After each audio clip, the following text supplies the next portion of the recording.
مذاکرات نہیں کرنا چاہوں گا. اچھا. جس پہ شیخ رشید اٹھ کے جانے لگا تو انہوں نے کہا نہیں ان کو رہنے دے. باقی لوگوں نے سمجھایا کہ اور کون ہے حکومت میں؟ وزیر داخلہ. وزیر داخلہ سب سے بڑی طاقت ہوتی ہے. تو وزیر داخلہ صاحب نے مذاکرات کیے, کو 300 بندے چھوڑے, ان کو کہا کہ آپ ایک راستہ کھلا کر دیں اور ہم جا کے بات کر لیں گے. یہ بات ہے 22 تاریخ 21 کی 22 تاریخ شام 22 کے بعد جب وہ نکل چکے ہوئے تھے. اگلے دن انہوں نے راستہ کھلا کر دیا, ایک سے ایک سائڈ چلنا شروع. یہ مرید کے پہ بیٹھے ہوئے جی مرید کے.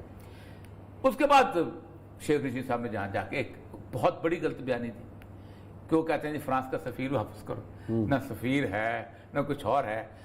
میرے ساتھ جو طے ہوا تھا اس میں فرانس کے سفیر کی بات سمجھ. وہ کہتے ہیں خادم حسین رضوی صاحب جو تھے یہ معاملہ طے کر چکے ہوئے تھے. معاملہ ہے حکومت کی کورٹ میں کہ انہوں نے جب سفیر جو قرارداد پیش کی ہے اس قرارداد پہ ووٹنگ کرائیں.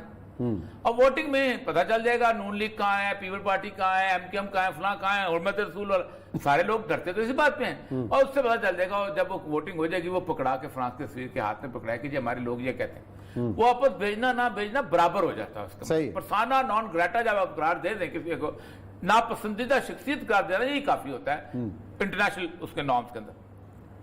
3 جو مطالبات تھے اس میں میں نے ان کو بھی کہا تھا 2 مانے جا سکتے ہیں, 1 نہیں مانا جا سکتا, وہ اس میں دیر لگے گی.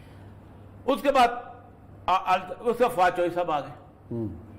فواد چوہدری صاحب نے اپنی ایک منطق پیدا شروع کر دی. انہوں نے وہ کام شروع کیا.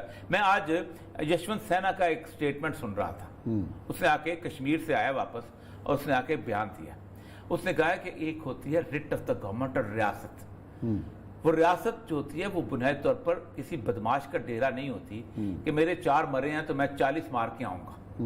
وہ 40 جو مارتے ہیں وہ بھی ریاست کے بچے ہوتے ہیں. صحیح ہے. وہ کسی اور کے نہیں ہوتے. ریاست کرتی یہ ہے کہ اگر 2 مر گئے ہیں اپنے تو چلو یار اگر 2 کی زندگی چلی گئی ہے تو باقی 20 کی میں بچا لوں. لیکن انہوں نے اس طرح کی باتیں شروع کر دی. اب یہ معاملہ چلتے چلتے وہ آگے جا کے وہ اس میں پہنچ گئے سادوکی میں اور کاموکی میں ملینز جیسے کہتے ہیں من جو تھے نا وہ ان کے اوپر پول کی پتیاں نچھاور کی گئیں. لوگ آ کے نکلنا شروع ہوئے, گجرانوالہ تک پہنچ. اس دوران ساری شورا جو ہے اس کو اٹھا کے پنڈی لے جایا گیا. اچھا.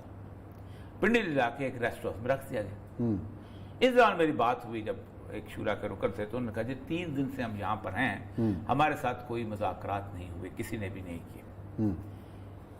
یہاں سے ایک گورنمنٹ نے ان لوگوں کی کمیٹی بنائی جو واقعی ناقابل یقین حد تک مجھے لگتا تھا کہ یہ اس میں لوگ سیریس ہی نہیں. حامد رضا کو سربراہ بنایا گیا تھا. کیوں؟ اور حامد رضا جس کی مسجد میں آخری ٹی ایل پی سے لڑائی ہوئی ہے اور اس نے ٹی ایل پی کو جوتے مار کے باہر نکال دیا کہ تم سیاسی نعرہ لگاتے ہو لبیک کا.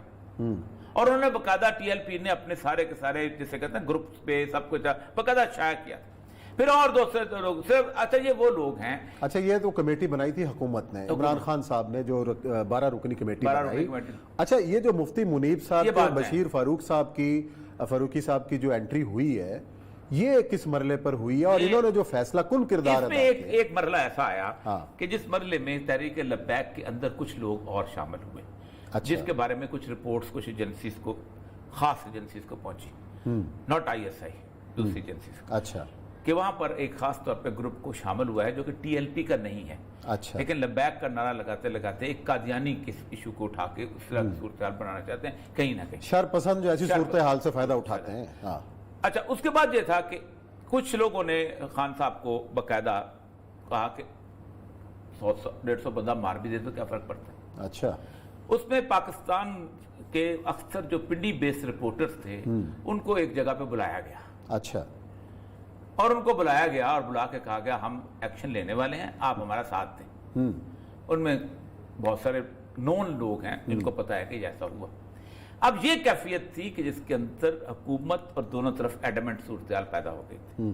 اور ایسی کس میں مطلب سیکورٹی کونسل کے اندر باقاعدہ تینوں آرمی چیف اور chief of joint chief of company جو ہوتا ہے, chairman joint chief of company جو ہے, انہوں نے کہا کہ ہم آپ کے ساتھ ہیں all for all purposes.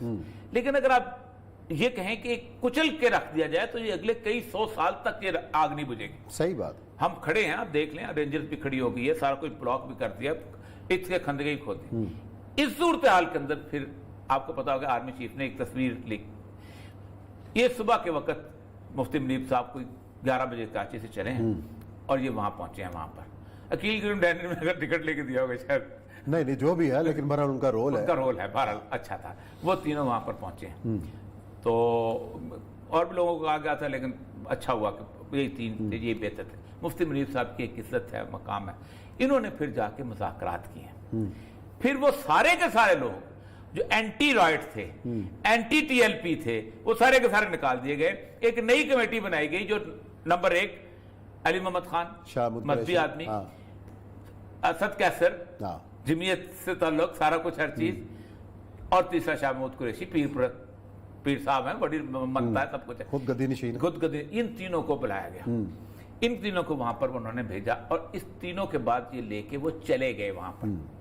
اس طرح پھر مجھ سے رابطہ ہوا کہ وہ چلے گئے ہیں واپس, نے پریشانی شروع ہو گئی. اور ادھر سے یہ تھا کہ ادھر سے پولیس کے لوگوں نے پکڑنا شروع کر دیا, یہ کرنا شروع کر دیا سارا کچھ. یہ بڑی 3-4 ایڈمنسٹریشنیں چل رہی تھی اس وقت, یہاں پر اور وہاں پر. پھر جس وقت پھر امیڈیٹلی فوری طور پہ مفتی منیب کو سامنے لا کے اس ایگریمنٹ کے اوپر کر کے وہ کرنا پڑا. اب وہ ایگریمنٹ ایسا ہے جو خفیہ کیوں رکھا ہوا ہے, وائی؟ یہ بڑا سوال ہے. یہ سارے ٹی وی چینلز بھی پوچھ رہے ہیں, سب پوچھ رہے ہیں کہ آپ نے جب معاہدہ کر لیا تو خفیہ کیوں ہے؟ اصل میں ساری وجہ یہ ہے کہ اس کی کچھ چیزیں, ایک تو چیزیں کہ جو عمران صاحب کی ذاتی انا کو بھی, ظاہر بات پرائم منسٹر ہے, وہ کہتے دیکھیں سعد رضوی کو کہتے میں نہیں چھوڑوں گا, پہلے دن سے کہہ رہے تھے. ٹھیک, میں آپ کو اگر میسج پڑھا دوں جو مجھے چھوڑیں, یہ تو امانت ہوتی ہے, رہنے دیں. اچھا نہیں چھوڑوں گا. اب سعد رضوی کو سپریم کورٹ نے آرڈر کر دیا ہوا, روکا کس نے؟ عمران خان نے.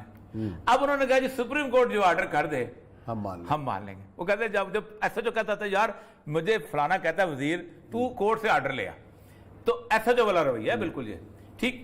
تو وہ انہوں نے کہا کہ ایک تو یہ ہو جائے گا, باقی ٹی ایل پی کا جو ہے وہ پروسیس ہونا ہے, وہ جا کے واپس ہونا ہے. اچھا, یہ رہا ہوں گے, جا کے دھرنے میں خطاب کریں گے, پھر وہاں سے اٹھیں گے لوگ. پھر دھرنا میرا خیال یہ ہے کہ کچھ دن تک, ابھی کم از کم انہوں نے کہا 50% تک ہمارے مطالبات پورے ہو جائیں تو ہم چلیں. 50% نے سعد رضوی وغیرہ یہ وہ شفیق امینی صاحب کو رہا کر دیا, وہ پہنچ بھی گئے تھے پنڈی سے, وہاں پہنچ گئے تھے, مفتی منیب کے ساتھ آئے تھے, اور بھی لوگ, باقی بھی جتنے بھی لوگ جو باہر تھے. پھر کیسز کا مسئلہ آئے گا.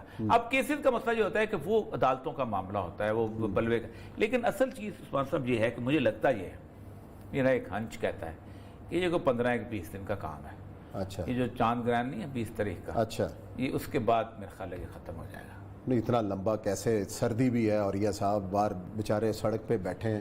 میرا خیال ہے چلو 15 تک 10 تک ہو جائے گا, کچھ ہو جائے گا جلدی, امید یہ رکھنی چاہیے کہ جلدی ہو جائے گا. لیکن جو میرا سوال تھا, میرا خیال ہے وقت ہمارا ختم ہو رہا ہے, کہ اب مستقبل جو ہے وہ تحریک لبیک کا, دیکھیں 2 بڑی اہم چیزیں ہوئی ہیں. ایک تو یہ ہے کہ تحریک لبیک کو کل عدم نہیں کہا گیا کل, اور یہ پہلی دفعہ ہوا ہے کہ دونوں سائڈ کے شہداء کے لیے فاتحہ کہی گئی. صحیح ہے, پولیس والوں کے لیے بھی اور ان کے لیے بھی, یہ پہلی دفعہ ہوا ہے. چلو جی ناظرین, یہاں بریک لیتے ہیں, بریک کے بعد آئیں گے اور ذکر کریں گے نیب آرڈیننس میں کہ اب کون کون سی اس میں تبدیلیاں کی گئی ہیں اور کس کا فائدہ اور کس کا نقصان.